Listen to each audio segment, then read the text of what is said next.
me sit up, sit down, slouch, what do you want? Just whatever is natural. What's my motivation? What's your motivation? Just being yourself. Ha! Okay.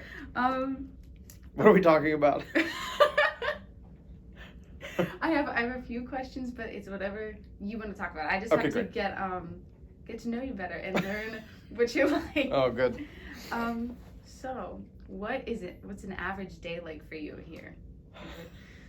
I know it's basic, but I thought it'd be a good. It's all good. No, it's good. Where do you want me to look? Huh? Where do you want me to look? Me. You? Okay.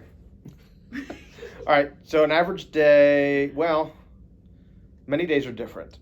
So Monday, Wednesday, I have 4 classes. Terrible.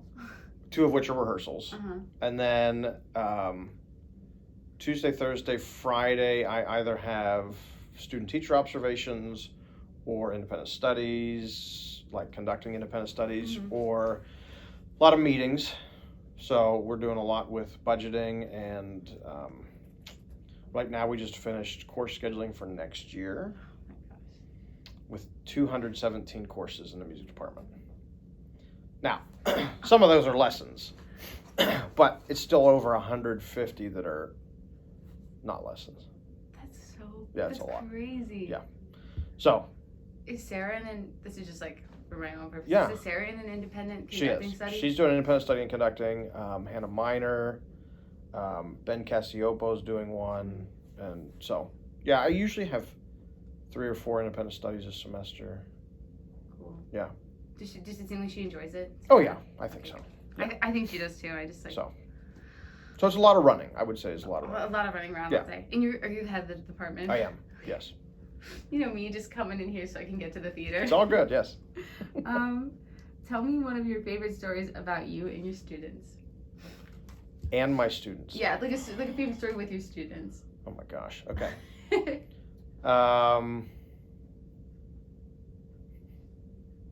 Like from this year? Just or it could be from this year or like ever. Oh my gosh. Either you prefer. Okay.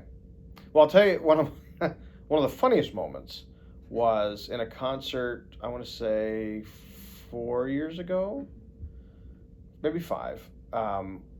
We had a moment where the chamber orchestra was playing. They were playing 2 pieces.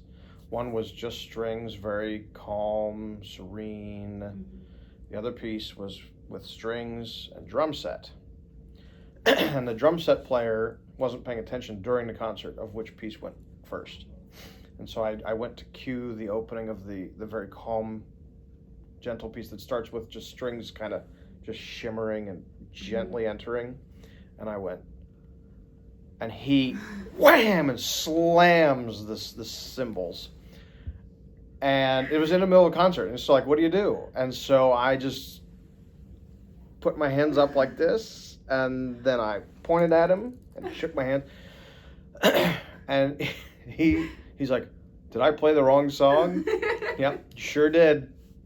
So that was in concert. That's actually on YouTube. Yeah. That's awesome. Yeah, I mean, I think from this year, I mean, I love teaching. I mean, I really do. And so I love all elements of teaching, but one of the things I enjoy, it's the devious part of me, is challenging students to think in different ways.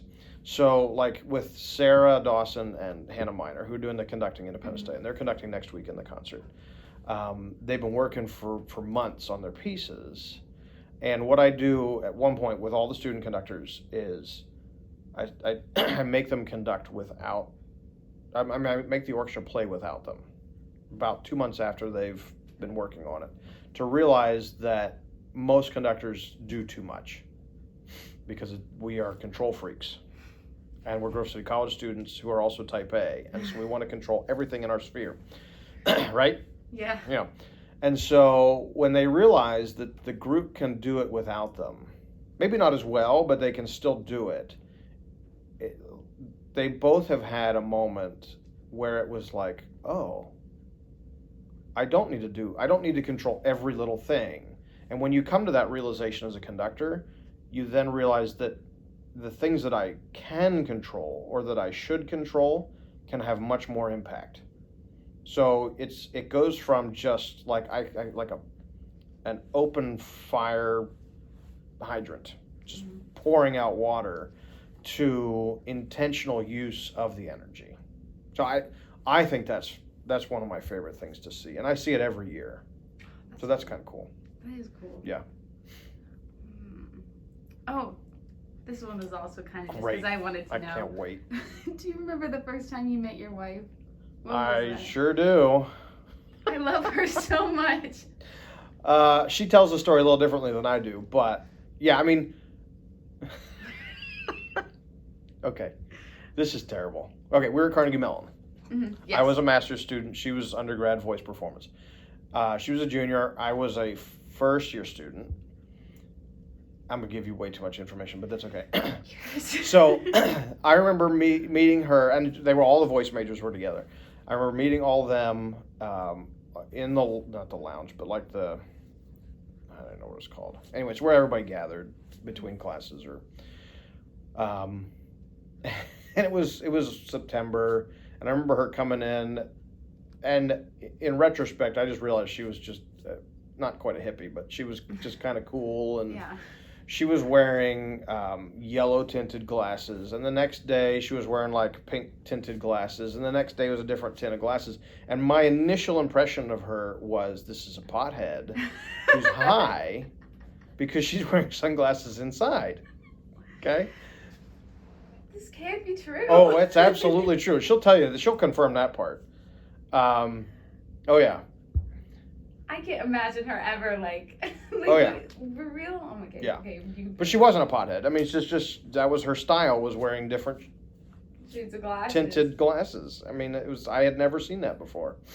I was a Grove City College student. I was very pure and lived in my box. Carnegie Mellon was a whole other world. Yeah. And then it was my second year, her senior year, that we started dating, but it was after we had an argument in front of the entire cast. What? Oh yeah.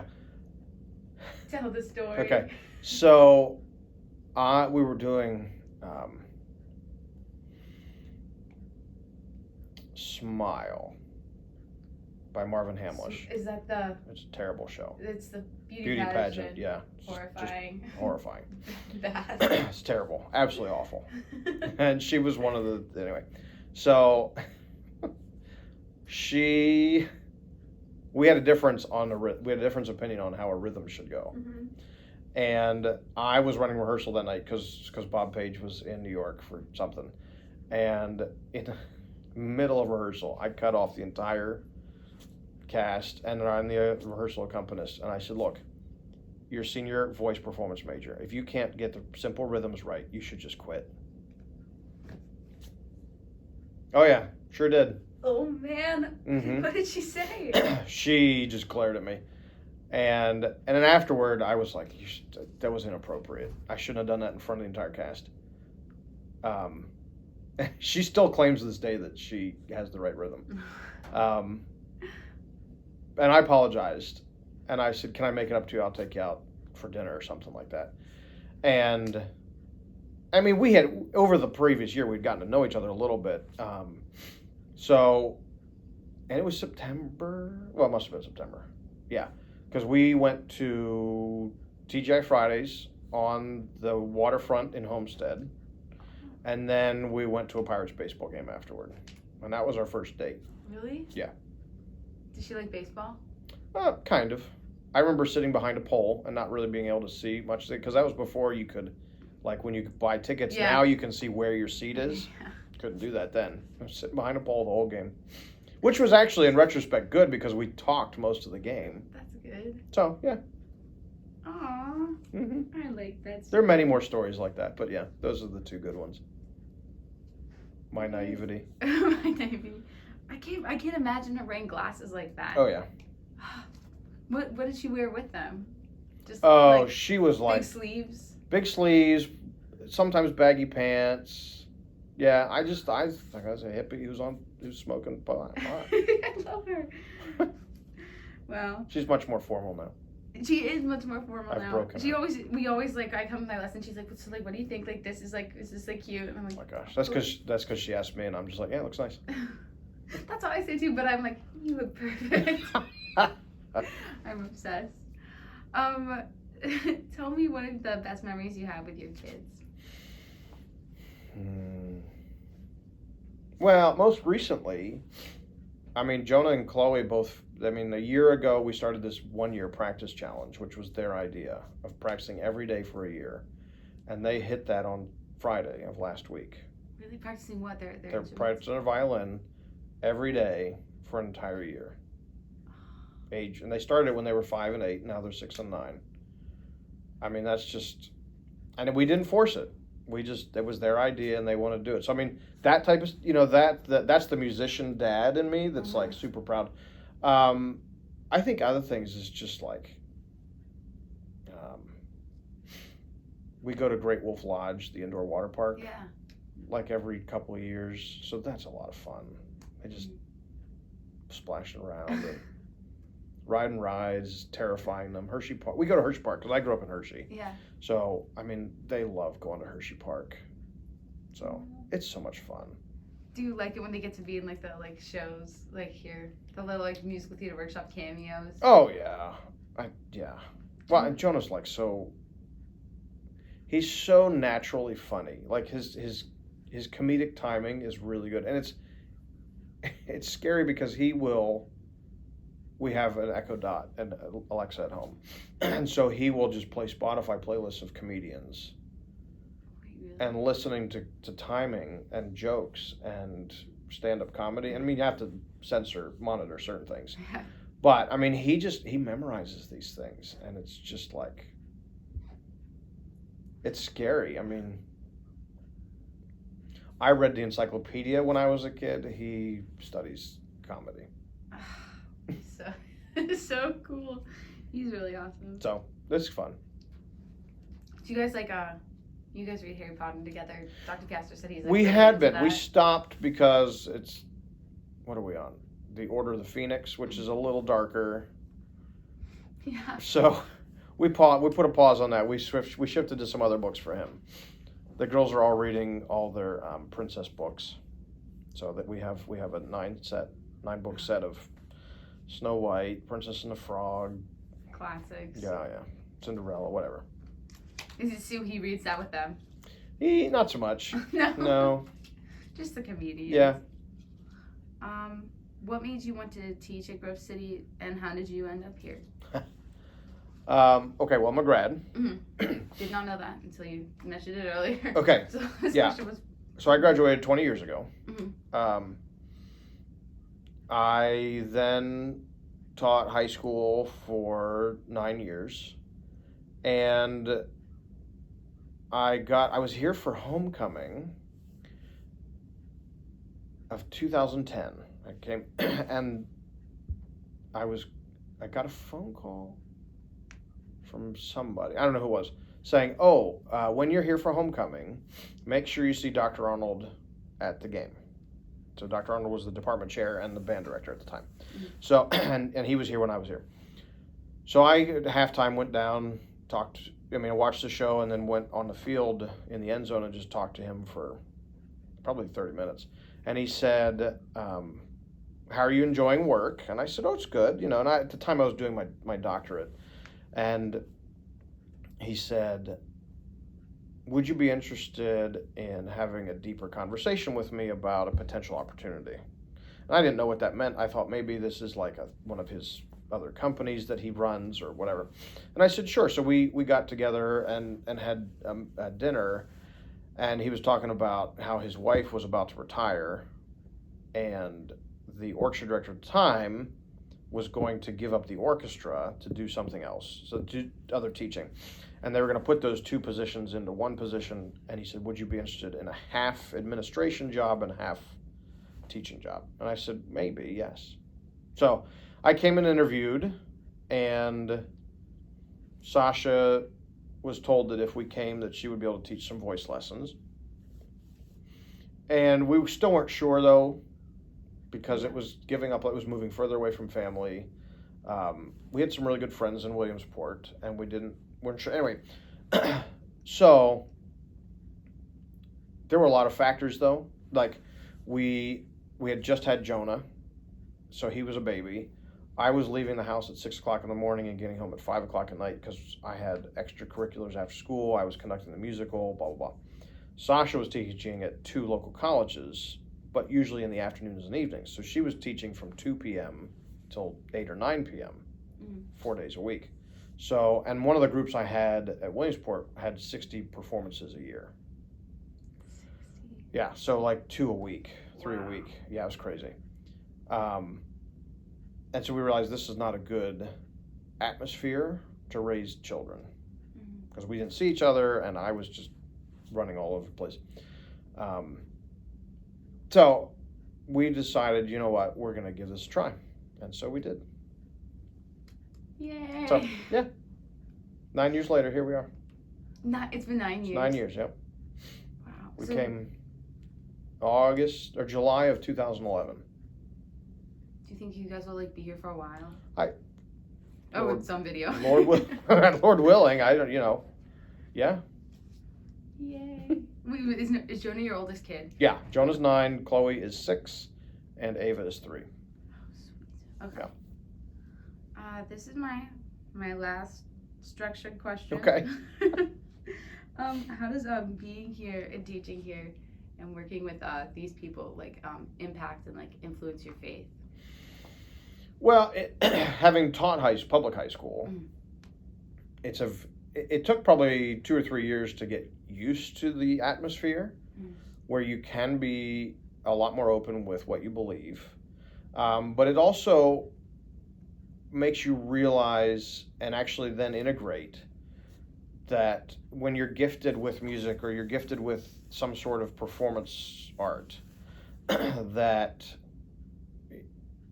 there's an element of responsibility to your faith, to Jesus, that you should, especially if you're a major, that you need to develop that gift as much as you possibly can. And it is an inappropriate use of the gift if you don't. If you're lazy, if you find distractions, if you find other things, or it's an indication that maybe this isn't what I'm supposed to do. Maybe this is just a hobby. Do you know what I mean? Yeah. And so I really try, at least in conversation with students, to say, look, if you don't love doing this, then don't do it. That's fine. Or if you love it only to the point of I just do this for fun, okay. But if this is your calling, if this gift that you have been given is what you're supposed to do with your life, then you better work as hard as any engineering major, any business major, and that.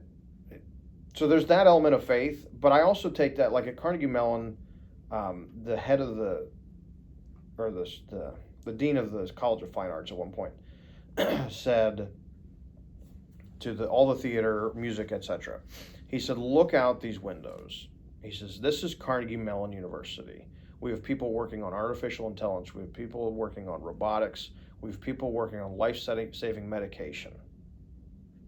You're a musician. You're a theater person. You're an artist. How are you going to impact the world to the same level that a life-saving doctor is? He says, they save a person's life. You can impact their soul. And that was in a non-Christian institution, right? So I'm sitting there thinking, that has a big impact on me, because if we have non-Christians who believe that, then we as Christians who understand art and where it comes from have no excuse not to be better than non-Christians. And I'm not like a competition, but I think it's laziness if we don't strive for excellence. Wow, that was awesome. I guess that's all I have Okay. for Dr. Tedford. Thank you so My much. pleasure, Megan. Yay.